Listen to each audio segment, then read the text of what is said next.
What's up, Algebra 1 folk? Today we're going to find slope. There's a couple different ways we're going to present the material. One is finding the slope using graph, and one is finding the slope given 2 points.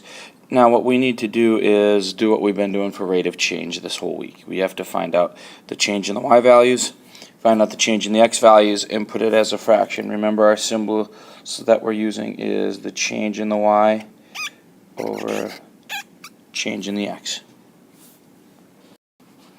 So, if we're given a point on a graph, or 2 points on a graph, we want to find out the change in the y over the change in the x. So what we're going to do is we're going to count up, and I'll change this to red so it kind of mimics what's going on. So we're going to count the change in the y's. We're going to go up 1, 2, 3, 4. So you count the change in the y's, and we said that was 4. Change in the x's, we're going to count over 1, 2, 3, 4, 5, 6. So right now our slope is the rate of change is 4 over 6, or we can divide both of the top and bottom by 2, and we would get our rate of change would be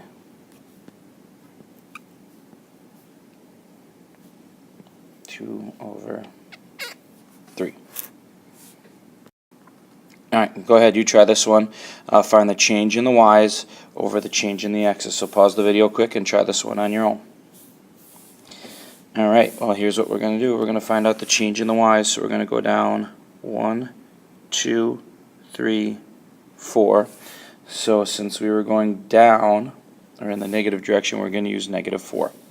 We're going to use negative. Now let's go over 1, 2, 3, 4, 5. Whoops, I went a little too far. And we went down, or sorry, to the right. 6, again, reduce that down. The only difference between the two is we went up versus down. Alright, what happens now if we are trying to find the slope given 2 points? There's the slope formula that we're not really going to talk about, but you would subtract the y values over the subtraction of the x values, or you can write it out here in this little chart, xy table, and you just figure out what's the change in the y's. We're going up by 2. What's the change in the x's? What's the difference between the two? We're going up by 4. So our slope would be 2 over 4, or reduces down to 1/2. Alright? Do the same thing with negative 3, 2, and 1, 5. So pause the video quick and you go through and find out what the slope is going to be. You go up 3, and then negative 3 to 1 is going up 4. So our slope would be 3 over 4. Now we're going to talk about some examples.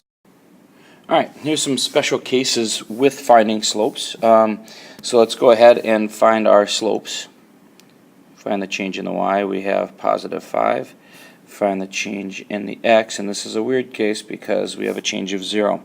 So our rate of change would be considered 5 over 0, but we cannot, in our world, divide by 0. So this means our slope is undefined.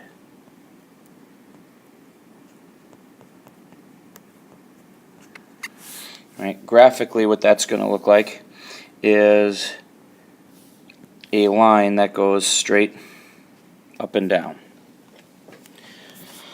Slope, it's a horizontal line going, vertical line going straight up and down. That means the slope is undefined. Do the same thing for the second one here. The change in the y values is 0, and the change in the x values is positive 6. So we can go 0 over 6. Now, in our world, 0 over 6 can happen. You can receive 0 out of 6 on a quiz. You can make 0 out of 6 baskets.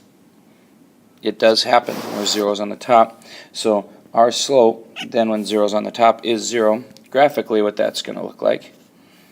Here's a horizontal line going left to right.